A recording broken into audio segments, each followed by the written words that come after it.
Okay, I started it. It's 10 o'clock, Monday, June 30th, 2025, regular session of the Board of Supervisors. The first item on the agenda to approve is the agenda and the minutes from the two January 23rd meetings. Move to approve. Motion and a second to approve is presented. Any further comments? All in favor? Aye. Public comment? Seeing none, we'll go on to new business. Mr. Auditor? Claims are prepared in front of you, sir. Move to approve claims as presented. Motion and a second to approve the claims is presented. Any further commentary? All in favor? Aye. Aye. Motion passes. Any payroll? The only payroll item would be the agenda item listed to approve the employee payrolls for effective July 1st, 2025. Second. Motion and a second to approve the payroll effective July 1 as presented. Any further comment? All in favor? Aye. Aye. Motion passes. Drainage, Mr. Auditor. I have no drainage problems to report. Surprising. Okay, we'll move on to item number 4. Motion to create the new fund. I don't know if Heather, you want this one? Yeah, this is the Robert Mountain Trust that we have been designated $300,000 for conservation education. Move to approve the new fund. Second. Motion and a second to move to create the new fund as presented. Any further comment? All in favor? Aye. Aye.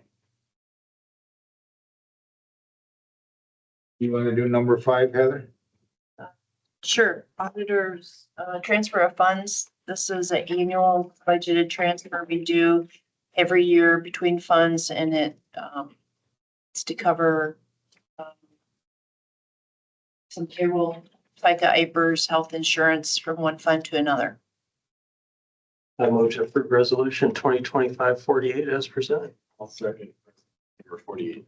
Motion and a second to approve resolution 48 as presented. Any further comment? All in favor? Aye. Aye. Item number 6, Tom.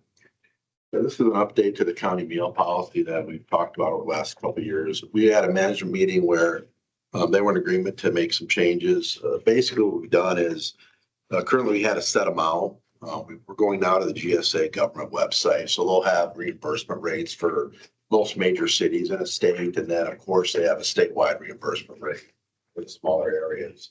So anytime anybody goes to a conference, if they have meals, their manager or department head would say, okay, here's the reimbursement rate you would have for breakfast, lunch, and dinner. In consultation with the chair, with Chris, we discussed the meal times. That was just taken out.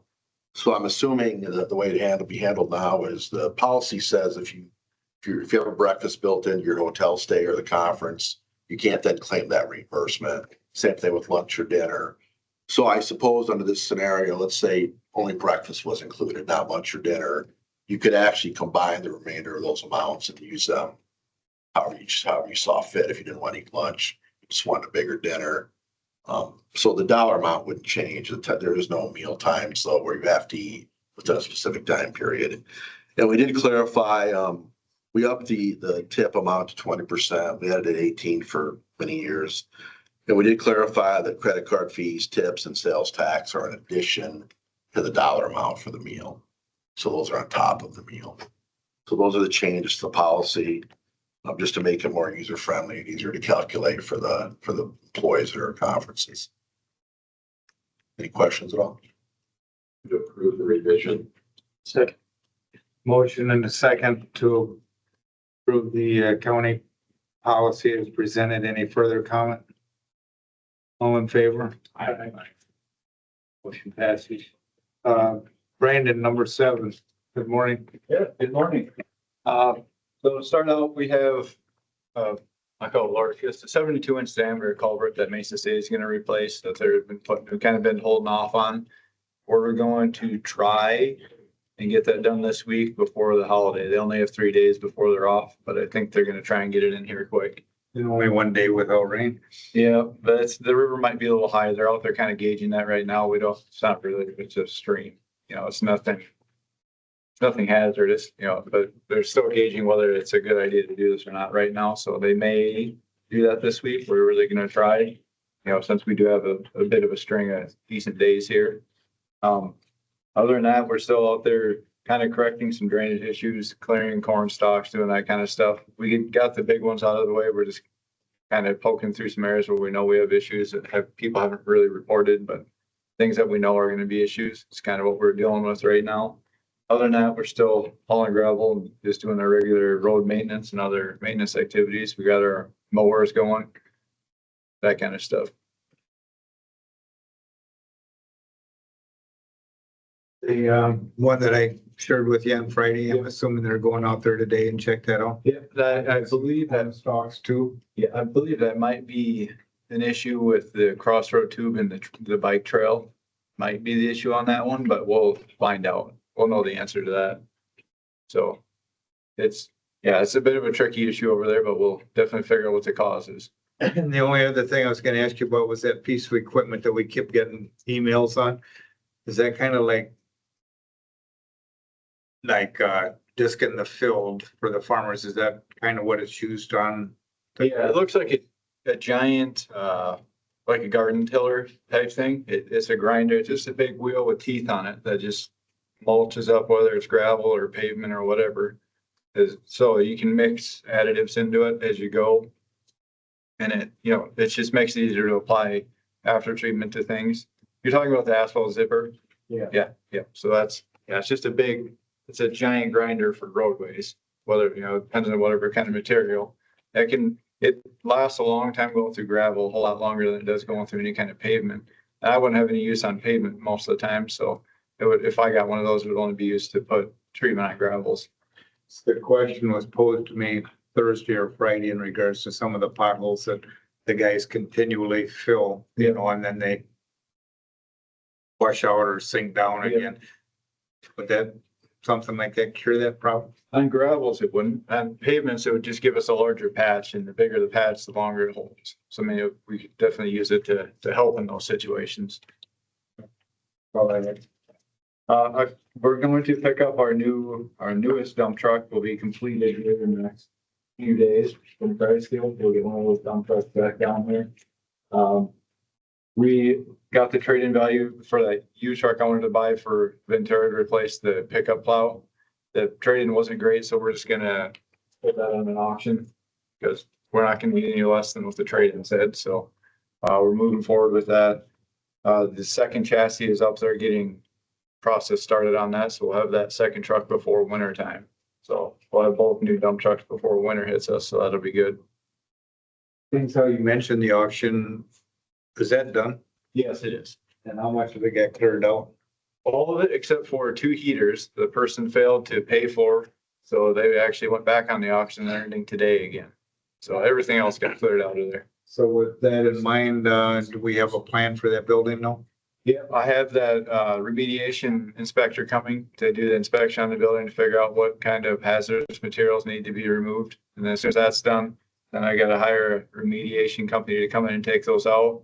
And when that's done, I can apply to the city to get a demolition permit and use one of their licensed contractors to get that building down. So is our plan still this fall? If we can, yeah, as long as, I assume remediation doesn't take all that long. There shouldn't be a bunch in there. I think the biggest thing is going to be is the insulation on the roof.